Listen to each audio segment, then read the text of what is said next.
আসসালামু আলাইকুম। বর্ণমালা একাডেমিতে সবাইকে স্বাগতম। বর্ণমালা একাডেমির আজকের আয়োজনে থাকছে বিভিন্ন চাকরি পরীক্ষাতে আসা 10টি এমন গুরুত্বপূর্ণ অঙ্ক যা আপনি আগামীতেও বিভিন্ন চাকরি পরীক্ষায় কমন পাওয়ার সম্ভাবনা খুবই বেশি। তো চলুন দেরি না করে আমরা আমাদের অঙ্কে চলে যাই। আমাদের 1 নম্বর অঙ্কটিতে বলা হয়েছে, এক ব্যক্তি তার স্ত্রীর বয়সের চেয়ে 5 বছরের বড়। তার স্ত্রীর বয়স ছেলের বয়সের 4 গুণ। 5 বছর পর ছেলের বয়স 12 হলে বর্তমানে ওই ব্যক্তির বয়স কত? এখন এটা নির্ণয় করার জন্য আমরা 3টি ধাপে নির্ণয় করতে পারি। প্রথমে আমরা পুত্রের বর্তমান বয়স নির্ণয় করব, তারপর ওই স্ত্রীর বর্তমান বয়স নির্ণয় করব, তারপর ওই ব্যক্তির বর্তমান বয়স নির্ণয় করব। এখন বলছে যে 5 বছর পর ছেলের বয়স 12 হলে, তাহলে যদি 5 বছর পর 12 হয় তাহলে বর্তমানে এই 12 থেকে আমরা 5 বিয়োগ করলে কিন্তু বর্তমান বয়সটা পেয়ে যাব। তাহলে 12 থেকে 5 গেলে হবে 7। এখন স্ত্রীর বয়স নির্ণয় করব। বলছে যে তার স্ত্রীর বয়স ছেলের বয়সে 4 গুণ, অর্থাৎ ছেলের বয়স 7 বছর, তাহলে স্ত্রীর বয়সটা হবে 7-এর 4 গুণ, অর্থাৎ 4-7 28 বছর। বলছে যে এক ব্যক্তি তার স্ত্রীর চেয়ে 5 বছরের বড়, তাহলে তার স্ত্রীর বয়স ছিল 28, সে কিন্তু 5 বছরের বড়, তাই 5টা যোগ হবে, তাহলে আমাদের হয়ে যাবে 33, অর্থাৎ ওই ব্যক্তির বয়স 33 বছর। তাহলে এটি হবে আমাদের উত্তর। আমরা আপনারা বোঝার সুবিধার্থে এভাবে করে দেখালাম, তা না হলে কিন্তু এই অঙ্কটি মুখে মুখেও করা যায়। যেমন এই 12 বছর থেকে 5 গেলে হবে 7, এই 7-এর 4 গুণ হবে 4-7 28, 28-এর সাথে 5 যোগ করলে হয়ে যাবে 33। তো আপনারা যদি বুঝে যান তাহলে কিন্তু আর এভাবে অঙ্ক করে নির্ণয় করতে হবে না, এভাবে মুখে মুখেই করে ফেলতে পারবেন। আমাদের 2 নম্বর অঙ্কটিতে বলা হয়েছে 43 থেকে 60 পর্যন্ত মৌলিক সংখ্যা কতটি? এখন আমাদের 43 থেকে 60 পর্যন্ত মৌলিক সংখ্যা কি কি আছে ওইটা আমাদের জানা থাকতে হবে, তাহলে কিন্তু আমরা খুব সহজেই সংখ্যাগুলো কয়টি বা কি কি তা বের করতে পারবো। তাহলে প্রথমে আমরা বলে নিই, মৌলিক সংখ্যা হচ্ছে এমন সংখ্যা যাকে ওই সংখ্যা এবং এক ব্যতীত অন্য কোনো সংখ্যা দিয়ে ভাগ যায় না। এখানে আমাদের 43 থেকে 60 পর্যন্ত যদি আমরা নির্ণয় করি, তাহলে 43কে কিন্তু 1 এবং 43 আর অন্য কোনো সংখ্যা দিয়ে ভাগ যায় না, তাহলে এটি একটি মৌলিক সংখ্যা। তারপর আমরা পাবো 47, এটাও কিন্তু আর কোনো সংখ্যা দিয়ে ভাগ যায় না। তারপর আমরা 53 এবং আমাদের আছে 59, তাহলে এই 4টি সংখ্যাই কিন্তু মৌলিক সংখ্যা। তাহলে আমাদের 43 থেকে 60 পর্যন্ত মৌলিক সংখ্যা আছে টোটাল 4টি, তাহলে আমাদের উত্তরটিও হবে 4টি। আমাদের 3 নম্বর অঙ্কটিতে বলা হয়েছে 5:18, 7:2 এবং 3:6 এর মিশ্র অনুপাত কত? প্রথমে আমরা এই 3টি অনুপাতকে লিখব। 5:18, তারপর আছে 7:2, তারপর আছে 3:6। এখন আমরা যদি মিশ্র অনুপাত নির্ণয় করতে চাই তাহলে কিন্তু আমাদের সংখ্যাগুলোকে গুণ করতে হবে। তাহলে আমরা যদি এই পাশে গুণ করি তাহলে হবে 5-7-35, 3-35 105। এই পাশে গুণ করলে হবে 212, 18কে 12 দিয়ে গুণ দিলে হবে 216। এখন এটিকে আমরা যদি এইটি অপশনে পাই তাহলে কিন্তু আমরা এইটি অপশনে তাকাতে পারি, কিন্তু অপশনে অনেক সময় এটি নাও থাকতে পারে, বেশিরভাগ সময় কিন্তু এইটি অপশনে থাকে না। আমরা এই যে অনুপাতটা পেলাম ওইটাকে আমরা সংক্ষিপ্ত করে নিব। তাহলে এটাকে যদি আমরা 3 দিয়ে কাটি তাহলে আমাদের হয়ে যাবে 35, আবার এটাকে যদি 3 দিয়ে কাটি তাহলে হয়ে যাবে 72। আমাদের কিন্তু মিশ্র অনুপাতটি হবে 35:72, তাহলে এটি হবে আমাদের উত্তর।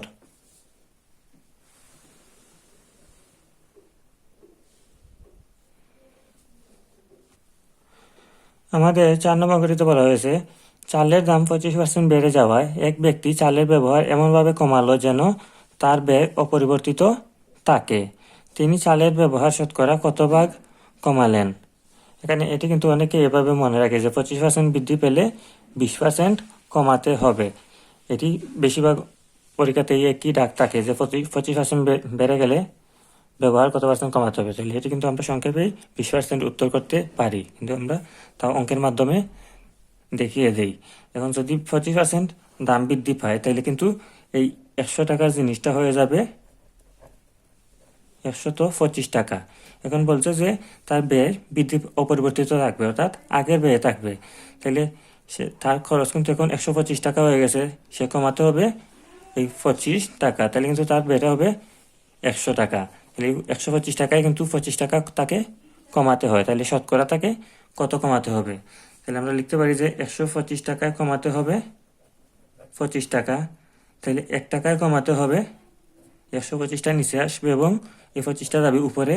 তাহলে শতকরা নির্ণয় করার জন্য বলছি, তাই আমরা 100 টাকায় কত কমাতে হবে ওইটা নির্ণয় করবো। 100 টাকায় কমাতে হবে এই 125টা থাকবে নিচে, আর উপরে এই 25-এর সাথে গুণ হবে 100। এখন আমরা এই 25 দিয়ে 125কে কাটলে হবে 5 দিয়ে 100কে কাটলে হবে 20। তাহলে আমাদের উত্তরটি হয়ে যাবে 20%, অর্থাৎ শতকরা 20% ব্যবহার কমাতে হবে। আমাদের 5 নম্বর অঙ্কটিতে বলা হয়েছে 70 এর সম্পূরক কোণ কত? আমরা জানি যে সম্পূরক কোণ মানে হচ্ছে যে দুইটা কোণের সমষ্টি 180 ডিগ্রি, তাকে কিন্তু সম্পূরক কোণ বলে। অর্থাৎ আমাদের এই কোণটা যদি 70 ডিগ্রি হয়, তাহলে এই কোণটা হবে এই কোণটার সম্পূরক কোণ। তাহলে আমরা জানি যে একটি সরল কোণের পরিমাণ হচ্ছে 180 ডিগ্রি। তাহলে এটা যদি 70 ডিগ্রি হয়, তাহলে আমরা এই 180 থেকে 70 বিয়োগ করলে কিন্তু অপর কোণটি পেয়ে যাব। তাহলে আমাদের হয়ে যাবে 110। তাহলে এই কোণটি হবে 110 ডিগ্রি, অর্থাৎ এই 70 ডিগ্রি কোণের সম্পূরক কোণটা হচ্ছে কিন্তু 110 ডিগ্রি। তাহলে এটি হবে আমাদের উত্তর। আমাদের 6 নম্বর অঙ্কটিতে বলা হয়েছে x + y = 6 এবং xy = 8 হলে x - y² এর মান কত? তাহলে আমরা প্রথমে এটি সূত্র লিখে নেব। x - y² এর সূত্রটা হচ্ছে কিন্তু x + y² - 4ab। এখন আমরা a এবং b দিয়ে সূত্র শিখি, কিন্তু আমরা এখানে এই অঙ্কগুলো বসিয়ে নেব। যেহেতু এখানে এই a - b² কিন্তু অনেকগুলো সূত্র আছে, আমরা এখানে x + y এর মান দেওয়া আছে, তাই আমরা এই a + b² - 4ab এই সূত্রটা বসালাম। এখন এখানে আমরা মান বসিয়ে নিব। x + y এর মান আছে 6, তাহলে আমাদের হয়ে যাবে 6² - 4 × x এর মান আছে 8। তাহলে আমাদের হয়ে যাবে 36 - 4 32 = 4। তাহলে আমাদের উত্তরটি হবে কিন্তু 4।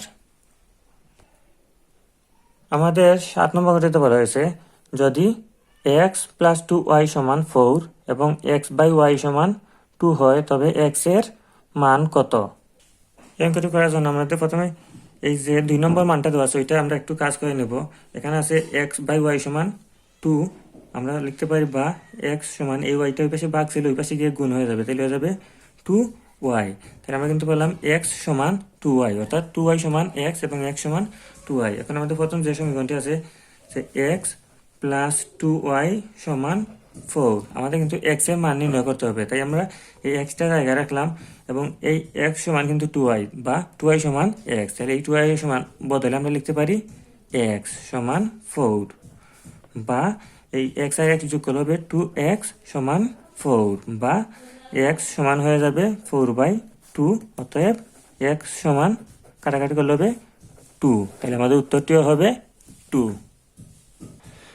আমাদের 8 নম্বর অঙ্কটিতে বলা হয়েছে ABC একটি ত্রিভুজের BC বাহুকে D পর্যন্ত বর্ধিত করা হলে কোণ A = 40 ডিগ্রি, B = 60 ডিগ্রি এবং C = 80 ডিগ্রি হলে ACD এর পরিমাণ কত?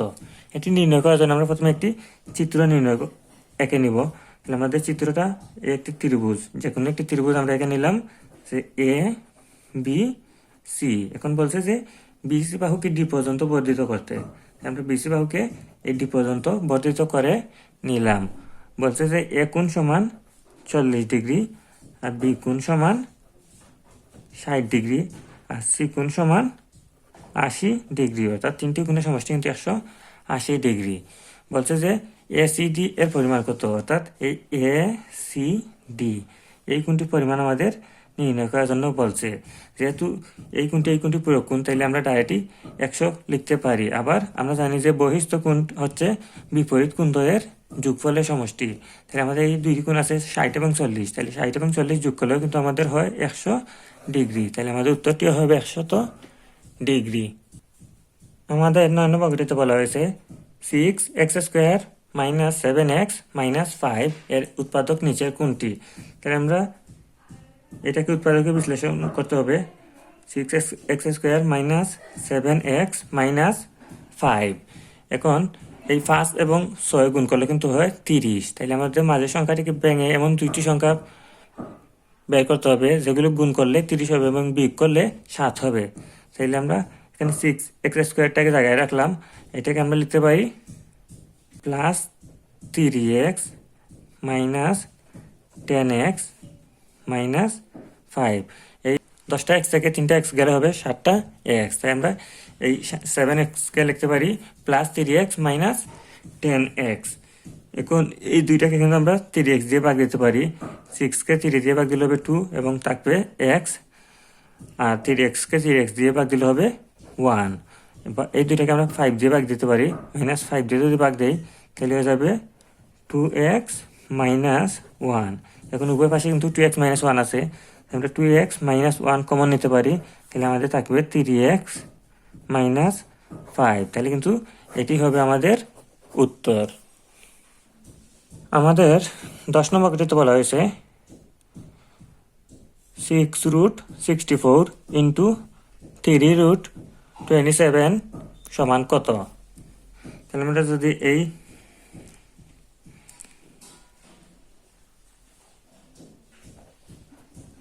6√26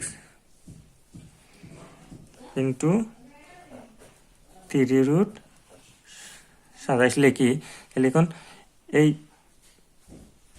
64 এর পাওয়ার কিন্তু হয়ে যাবে 1/6, আবার এই 27-এর পাওয়ার হয়ে যাবে 1/3। এখন এই 64কে আমরা লিখতে পারি 2 টু দি পাওয়ার 6, আর এই পাওয়ার থাকবে 1/6 ইন্টু এই 27টাকে লিখতে পারি 3 কিউব, আর পাওয়ার থাকবে 1/3। এখন পাওয়ার যদি আমরা গুণ করি তাহলে এটা হয়ে যাবে 6/6 ইন্টু 3 ইন্টু 3/3। এখন কাটাকাটি করলে হবে 1। তাহলে যে কোনো কিছু পাওয়ার 1 থাকলে কিন্তু ওইটাই থাকে। তাহলে আমরা লিখতে পারি 2 ইন্টু 3। এখন 2কে যদি আমরা 3 দিয়ে গুণ দিই তাহলে আমাদের হয়ে যাবে 6। তাহলে আমাদের উত্তরটিও হবে 6। তো এই ছিল আমাদের আজকের 10টি অঙ্ক। আশা করি অঙ্কগুলো আপনারা বুঝতে পারবেন এবং এই নিয়মের ভিতর থেকে বিভিন্ন চাকরি পরীক্ষাতেই কমন পাওয়ার সম্ভাবনা আছে। আর 10টি অঙ্কের মধ্যে কোনো অঙ্কে যদি বুঝতে সমস্যা হয় তাহলে অবশ্যই কমেন্ট করে জানাবেন, আমরা সমাধান দেওয়ার চেষ্টা করব।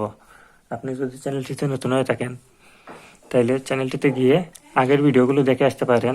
আমরা গণিতের উপর অসংখ্য ভিডিও ইতিমধ্যে আপলোড করেছি এবং বাংলা এবং সাধারণ জ্ঞানেরও কিছু ভিডিও আছে। আমরা সময়ের কারণে কন্টিনিউ করতে পারতেছি না, কিন্তু আমরা চেষ্টা করব আপনাদের নিয়মিত আমাদের আয়োজনগুলো উপস্থাপন করার। তো সবার জন্য রইল শুভকামনা। আল্লাহ হাফিজ।